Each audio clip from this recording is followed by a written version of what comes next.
Jadi saya ingat betul kata-katanya seperti ini. Saya ingat betul sampai sekarang masyarakat masih mengingat hal ini dan menjadi mindset dari masyarakat. Saya bilang gini, beberapa tahun ke depan desa Stiling akan menjadi desa wisata. Itu saya bilang awal-awal. Tapi apa yang kita tawarkan pada pelancong yang akan hadir ke sana, begitu, wisatawan yang akan hadir di sana. Begitu.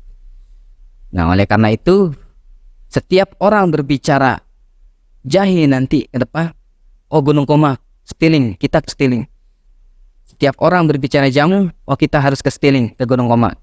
Jadi kita tidak akan mencari uang, bukan kita yang mencari uang yang akan mencari kita nanti ke depan, berapa tahun ke depan. Itu ya saya bilang. Ya, ternyata itu yang berkesan di masyarakat. Kata-kata itu sampai sekarang masih diingat.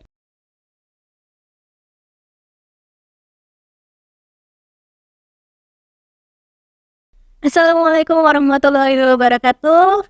Kembali lagi dengan podcast Inovasi LPPM. Nah, kali ini bersama saya Nina Suhari, saya staf LPPM. Dan di sini kita akan membahas mengenai jamu senamian. Nah, sebelum membahas jamu senamian itu apa? Nah, kita bahas dulu nih. Orang yang ada di depan saya ini adalah CEO dari Jamu Senamian. Nah, ya ini namanya Ade Tommy Hasan Basri ya. Mungkin boleh sedikit nih diceritakan mengenai capaiannya Ade. Ya, ini Ade siapa, mungkin kapan ininya apa lahirnya, terus prestasi apa yang sudah pernah diraih gitu. Kita pengen tahu nih yang di belakang Jamu Senamian ini siapa. Masya Allah, terima kasih banyak Kak Nina ya. Saya sebut Kak Nina gitu. Ya boleh, biar nggak terlalu kelihatan tua. Siap Kak. Jadi salam kenal Kak Nina, teman-teman semua. Saya Tommy Hasan Basri. Saya mahasiswa pendidikan fisika FKIP Unram angkatan 2018. Saya saat ini umur saya 25 tahun Kak. Pada ini. Iya. Prestasi Kak ya. Kalau prestasi kayaknya enggak ada yang terlalu. Jadi ini saya framing di awal dulu Kak. Jadi ini Jamu Senamian ini saya hanya serpihan kecil di sini yang tampil di sini. Jadi ada sekitar lebih dari 250 orang yang terlibat di dalam pengembangan Jamu Senamian ini. Jadi saya hanya satu dari di antara 250 orang itu. Luar biasa besar. Alhamdulillah. Oke. Untuk Jamu Senamian ini sendiri, idenya awalnya kayak gimana sih? Atau sebelum ide ya? Sebelum ide, sebenarnya Jamu Senamian ini. Oke. Boleh. Jadi Jamu Senamian ini Kak, Senamian ini kan bahasa Sasak namanya. Senamian itu artinya menyeluruh semua. Jadi Senamian ini singkatan sebenarnya. Jadi Senamian setiling nalet, setiling meriapan. Nah itu kita singkat Senamian. Jadi di sana dulu ya, awalnya nih Kak, sejarahnya pada saat kita terjun KKN 2021, di sana kita melihat begitu banyak sekali potensi alam, terutama tanaman obat ya, herbal ini yang tidak dimaksimalkan, tidak dimanfaatkan oleh masyarakat di sana gitu. Jadi hanya dibiarkan begitu saja dan bahkan menjadi pakan ternak di sana. Iya, gitu Kak. Nah, dari sana kita kepikiran bahwa kita kembangkan saja. Ini menjadi bernilai. Oke. Ini dari daerah mana ya? Kalau mungkin ada pendengar yang belum begitu familiar dengan Stiling Iya, ya? Stiling. Stiling. Ya.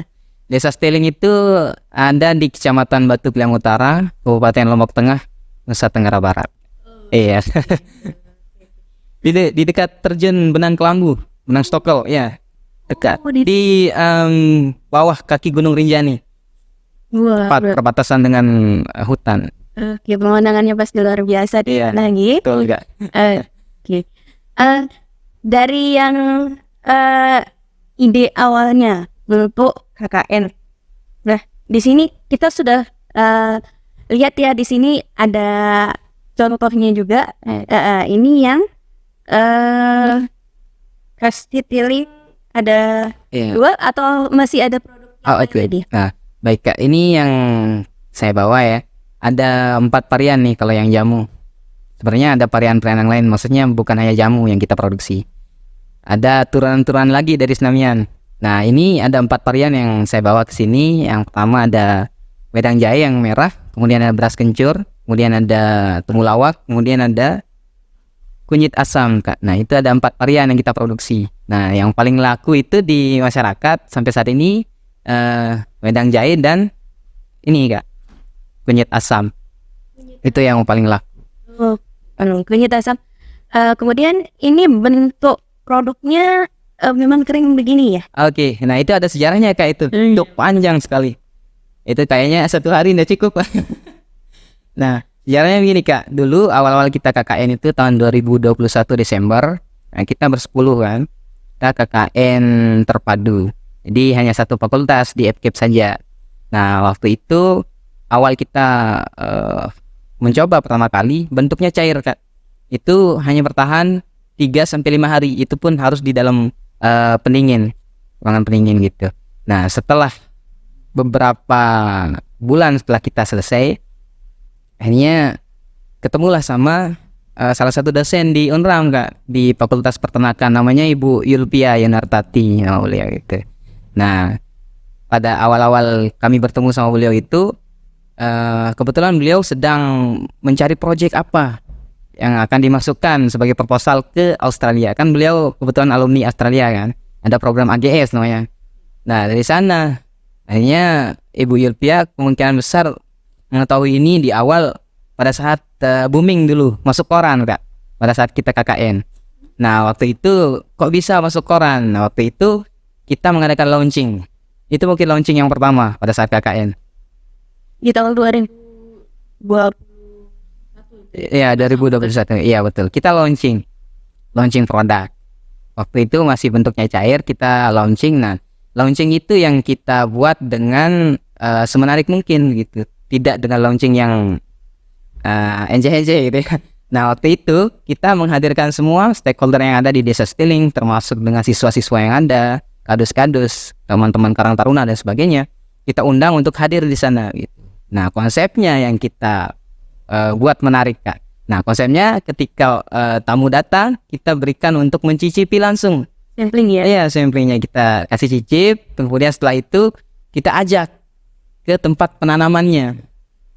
Kita kasih contoh, gini loh kita nanam yang baik, gini loh kita memetik yang baik, dan pada akhirnya ini loh cara kita memproduksinya sampai dengan dikemas, sampai dengan Bapak Ibu semua bisa mencicipinya saat ini begitu.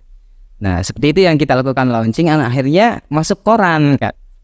Masuk koran waktu itu. Nah, mungkin dari sana Ibu Yulpia mengetahui bahwa ternyata ada produk dari mahasiswa KKN UNRAM yang bisa dikembangkan lebih lanjut. Gitu, Kak. Ini ya luar biasa sekali ya, menarik sekali ceritanya. Berarti awalnya yang cair kemudian berkembang menjadi kering seperti ini karena ada proyek dari Ibu Yulpia Yanartati dari Fakultas Peternakan, Fakultas Pertanian, maaf. Oh, oke. Iya ya, untuk memperpanjang masa penyimpanan juga ya. Iya. Kalau misalnya cair kan butuh ekstra juga, rangkaian ekstra. Oke. Kemudian saat itu prosesnya seperti apa nih untuk yang produksinya berkembang dari yang cair kemudian menjadi seperti ini? Ada kesulitan dia? Iya. Kata-kata kesulitan ini yang paling sering kita temui, Kak, kami temui gitu. Jadi secara singkatnya begini, Kak, untuk prosesnya dari yang cair sampai dengan yang bubuk sekarang ini prosesnya sangat luar biasa sekali. Total ya, ada kurang lebih 8 kelompok KKN yang diterjunkan untuk satu nama ini dari UNRAM. Jadi saya sangat berterima kasih sekali kepada Universitas Mataram atas supportnya gitu. Ini kan sustain jadinya kan. Nah, waktu itu, Kak, awalnya pada saat awal-awal itu kan masih cair. Nah, setelah itu kita selesai KKN, kita bertemu dengan Ibu Yulpia. Setelah itu alhamdulillah goals. Proposalnya tembus. Kita akan dapat pendanaan waktu itu kalau tidak salah ya, saya ingat, Kak, 100 juta pendanaan dari Australia waktu itu. Nah, dari sanalah muncul pelatihan-pelatihan, kemudian pelatihan pertama pelatihan terkait dengan produksi, kemudian pelatihan pemasaran, pengemasan, kelengkapan administrasi seperti izin halal, NIB dan sebagainya, itu waktu AGS. luar biasa. Iya. Itu sudah ada ya izin-izin segala macam. Lengkap. Alhamdulillah Kak, ini sudah lengkap. Dan ini daya tahannya 1 tahun sekarang. Dari yang awalnya 3 hari menjadi 1 tahun. Iya. Biasa perkembangan produknya ya. Dan penasaran nih, ini diproduksi di mana? Langsung di dusun Gunung Komak, namanya di Desa Stiling. Nah, di sana kadang-kadang ini luput dari pertanyaan dari semua orang yang bertanya, Kak. Jadi orang-orang kebanyakan melihat bentuk jadinya. Jadi yang paling berperan yang saya rasakan, yang kami rasakan dulu di sana pas awal-awal adalah masyarakat itu sendiri. Dan kami sangat beruntung di ber-KKN di Desa Stiling waktu itu. Karena masyarakatnya ramah, luar biasa penerimaan dari masyarakat. Nah, terutama di tempat kita produksi ini, Kak, di dusun Gunung Komak. Nah, di sana ada Bapak Kades, namanya Bapak Zakaria. Bapak Zakaria namanya. Beliau sudah menjadi kepala dusun hampir 18 tahun. Tidak mau diganti oleh masyarakat. Saking dicintainya beliau. Nah, dari sana kita mengalami kemudahan-kemudahan karena pada saat Pak Kades bilang A, masyarakat otomatis bilang A. Nah, mungkin bilang Z. Nah, itu kemudahan kita. Nah, saya ingat betul waktu itu, Kak, kendala kita pada saat pendekatan kepada masyarakat terutama. Pada saat itu mindset masyarakat masih kental dengan kalau ada mahasiswa KKN yang hadir itu pasti banyak membawa uang. Itu yang coba kita benahi sedikit demi sedikit. Nah, waktu itu kita melakukan pendekatan yang pertama kepada pemerintah desa, kemudian kepada rekan-rekan Karang Taruna, alhamdulillah aktif semua di sana. Kemudian yang terakhir pada masyarakat, kepala dusun, kemudian tokoh agama, tokoh masyarakat. Nah, yang menarik waktu itu, Kak, saya ingat betul, saya sambutan KKN yang terlama mungkin, Kak, ya. Pada saat ada pelatihan yang pertama nih, saya sambutan itu sampai lebih dari 1 jam. Sambutan ketua KKN. Jadi saya ingat betul kata-katanya seperti ini. Saya ingat betul sampai sekarang masyarakat masih mengingat hal ini dan menjadi mindset dari masyarakat. Saya bilang gini, beberapa tahun ke depan Desa Stiling akan menjadi desa wisata. Itu saya bilang awal-awal. Tapi apa yang kita tawarkan pada pelancong yang akan hadir ke sana, begitu, wisatawan yang akan hadir di sana. Nah, oleh karena itu, setiap orang berbicara jahe nanti ke depan, oh Gunung Komak, Stiling, kita ke Stiling. Setiap orang berbicara jamu, oh kita harus ke Stiling, ke Gunung Komak. Jadi, kita tidak akan mencari uang, bukan kita yang mencari uang yang akan mencari kita nanti ke depan. Berapa tahun ke depan, itu ya saya bilang. Ya, ternyata itu yang berkesan di masyarakat. Kata-kata itu sampai sekarang masih diingat. Oke, luar biasa sekali ceritanya ya untuk awal produksi ini. Berarti yang proses produksinya apakah dari hulu ke hilir? Maksud saya dalam artian bahan baku juga dari. Iya, semua dari sana, Kak. Dari bahan baku, dari tenaga yang membuat, semua kelompok di sana semua yang menjalankan ini. Makanya kita mengambil tagline itu Stiling nalet, Stiling meriapan. Stiling yang menanam, Stiling juga yang harus memproduksi. Jangan dijual mentah. Nah, itu tagline kita di Senamian. Gitu. Wah, luar biasa sekali ya. Berarti mulai dari penanaman bahan baku, kemudian lokasi produksi, termasuk tenaga kerjanya juga memberdayakan masyarakat yang ada di Desa Stiling ini. Ya, betul, di dusun Gunung Komak itu, Kak. Wah, luar biasa sekali ya. Nah, ini Kak, satu. Di sana itu memang sudah terbentuk kelompok tani di sana waktu itu. Kelompok tani sudah ada. Nah, kelompok wanita tani yang belum. Nah, yang ada di baju-baju saya ini, Kak, mohon maaf. Ini kelompok Senamian. Ini kelompok taninya di sini. Ini logo Senamiannya di sini. Wah, luar biasa ya. Iya, satu kebanggaan itu bisa memakai baju Senamian. Iya, berarti masyarakat sana juga tersadarkan potensinya ya Iya. ada sekarang. Nah, kemudian untuk metode pemasaran, entah itu pemasaran dalam artian iklannya ataupun pemasaran dalam penjualannya, itu seperti apa? Jadi kalau untuk penjualan, Kak, ya, di sini memang letak kendala kita dari dulu. Sampai dengan sekarang masih kita menjadi kendala, namun perlahan demi perlahan sudah bisa kami perbaiki gitu.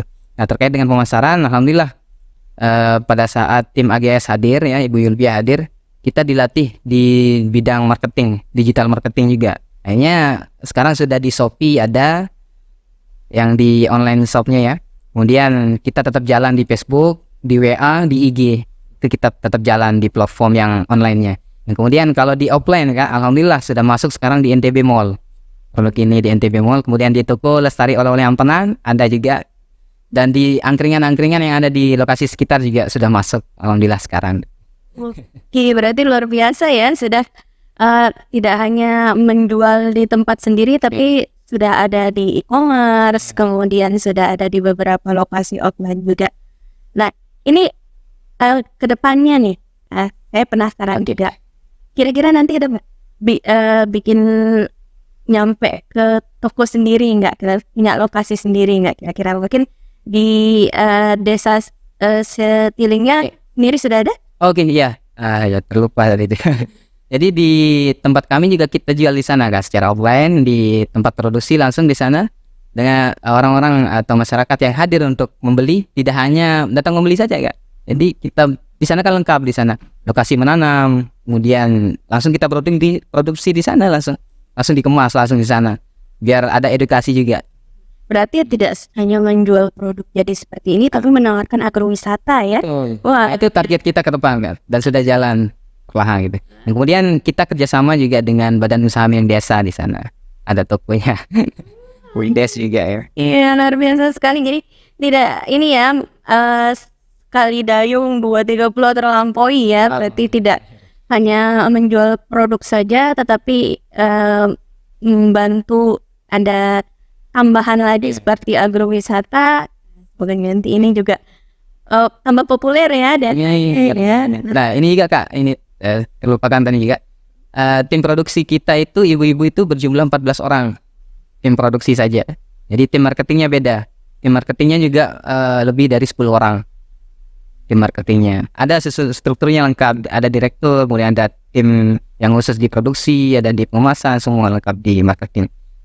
Alhamdulillah.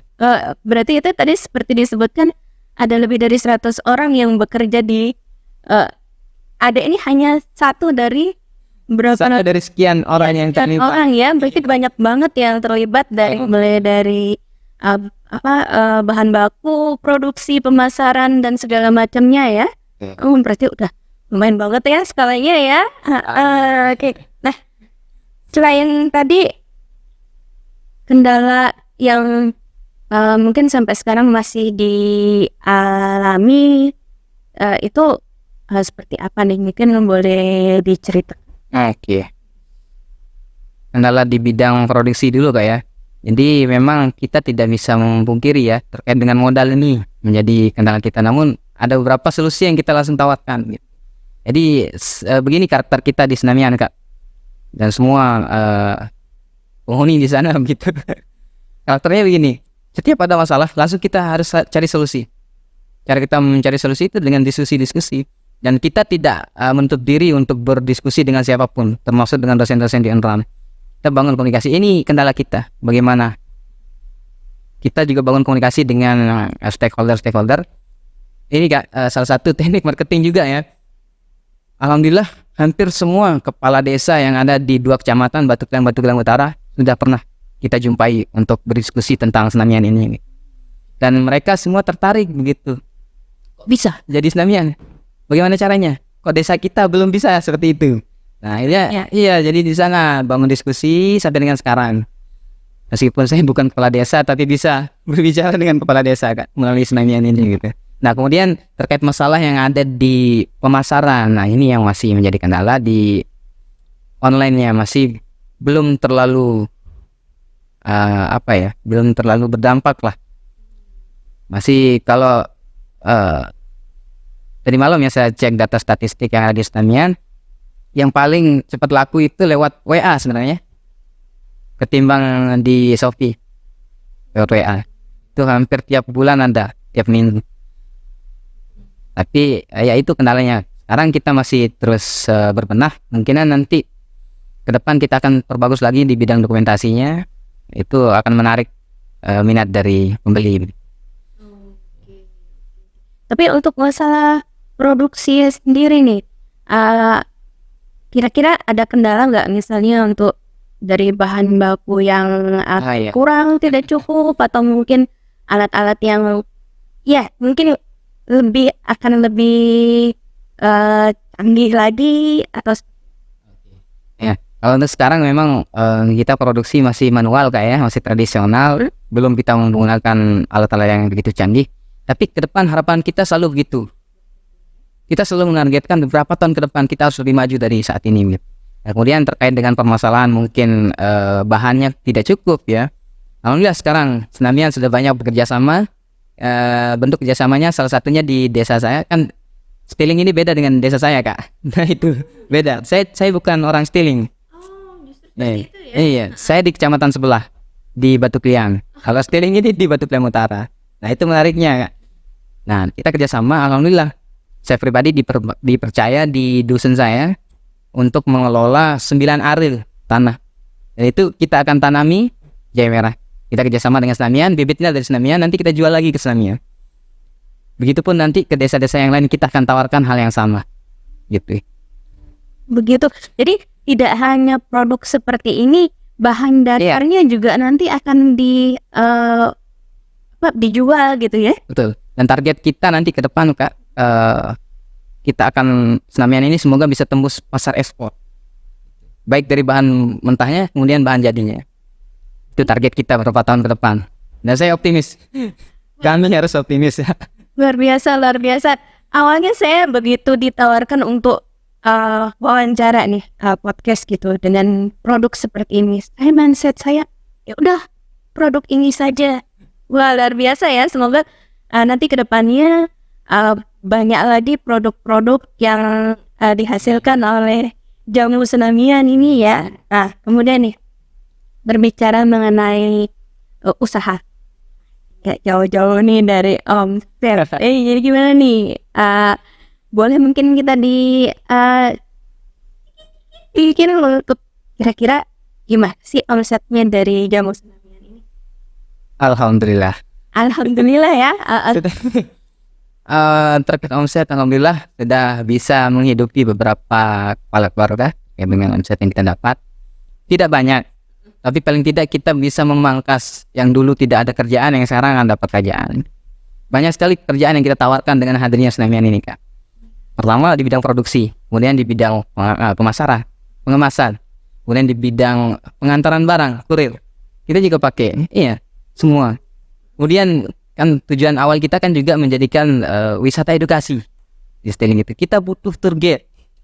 Banyak lapangan pekerjaan yang akan kita buka beberapa tahun ke depan. Wah, seperti itu ya ininya ya. Wah, luar biasa sekali. Nah, untuk prospek nih ke depannya, entah itu mulai dari seperti yang tadi Adik bilang ya, ekspansi ini itu. Prospek ke depannya seperti apa nih jam Senamian yang kita sedang bahas? Oke. Yang pertama, Kak ya. Jadi kami mengharapkan Senamian ini menjadi percontohan untuk pertama teman-teman KKN. Itu yang pertama. Kemudian percontohan juga untuk desa-desa yang lain. Saya yakin semua desa pasti bisa melakukan hal yang sama.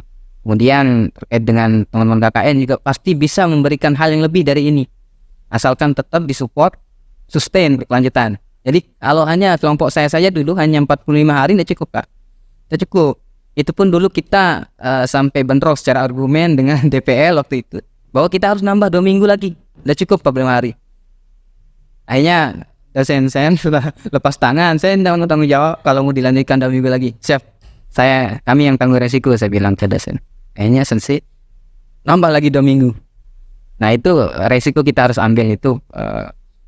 Kemudian target ke depan kita sedang menjalankan ya, kita sedang membangun komunikasi dengan UMKM yang ada di satu desa, di desa Stiling, bahwa nanti kita akan kerjasama.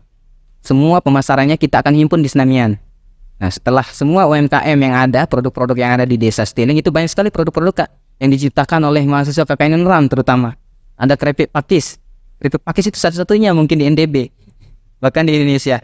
Kemudian ada keripik Jepang, ada lagi gula semut, banyak. Nah itu yang mau kita himpun. Nama kopinya terkenal di sana juga Stilling. Kita menghimpun di sana menjadi satu naungan di Senamian ini. Bentuk kerjasamanya mungkin nanti kita bahas belakangan, tapi itu tujuan kita. Nah, setelah satu desa bisa kita himpun jadi satu, itu akan menciptakan kekuatan UMKM yang luar biasa. Setelah itu terjadi, tentunya akan menarik minat-minat dari desa-desa tetangga. Nah, setelah itu terjadi, kita akan menjadikan desa Stilling menjadi pusat UMKM di Lombok Tengah terutama. Itu tujuan yang masih sederhana ini Kak. Tujuan besarnya lagi setelah betul-betul kita memiliki kekuatan ekonomi, kekuatan UMKM yang betul-betul mumpuni di bawah. Tujuan besarnya adalah kita bersama-sama bisa menembus pasar global. Luar biasa ya tamu kita kali ini. Nah, karena ini ada juga masing-masing inspirasi adik-adik kita. Kebetulan saya juga alumni sendiri ya. Untuk menjadi seorang entrepreneur seperti ini yang tidak atau yang harus dilakukan, harus dimiliki, itu kira-kira apa sih sampai bisa sampai jauh ini posisinya seperti mungkin boleh nih bagi-bagi inspirasi nih dengan. Nah, jadi sebelumnya saya mengucapkan terima kasih yang sebesar-besarnya untuk semua pihak yang terlibat ya untuk mengembangkan satu nama ini, Namia. Jadi ratusan orang itu termasuk dosen-dosen di UNRAM, saya mengucapkan terima kasih yang sebesar-besarnya. Begitupun dengan guru-guru saya di SMA yang sangat mensupport ini.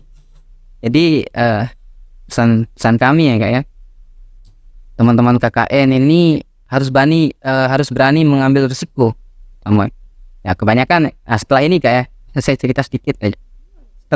Setelah ada Senamian, kemudian ada program dari AGS, dari Ibu Yulpia, dari dosen UNRAP. Alhamdulillah saya dipercaya sebagai tangan kanan beliau. Beliau selalu menjadi DPL di sana, dosen pembimbing lapangan di Stilling selama lebih berapa periode KKN ini. Jadi saya selalu terlibat di sana. Dan yang saya temui di teman-teman KKN ini yang saya bantu itu masih takut mengambil risiko. Ini aturannya seperti ini, kita nggak bisa nih, melanggar sedikit saja nggak bisa, nggak boleh gitu. Ya kalau saya bodo amat. Kalau ini untuk kemajuan, saya berani mengambil risiko meskipun nilai saya harus di drop out nilai saya itu. Itu yang saya lakukan dulu dan hasilnya sekarang. Itu yang pertama. Kemudian pesan saya yang berikutnya, kita harus terbuka menjadi mahasiswa, menjadi pemuda, kita harus terbuka. Siapapun teman kita berbicara, kita harus hargai, kita harus terbuka. Tetap menjadi gelas kosong.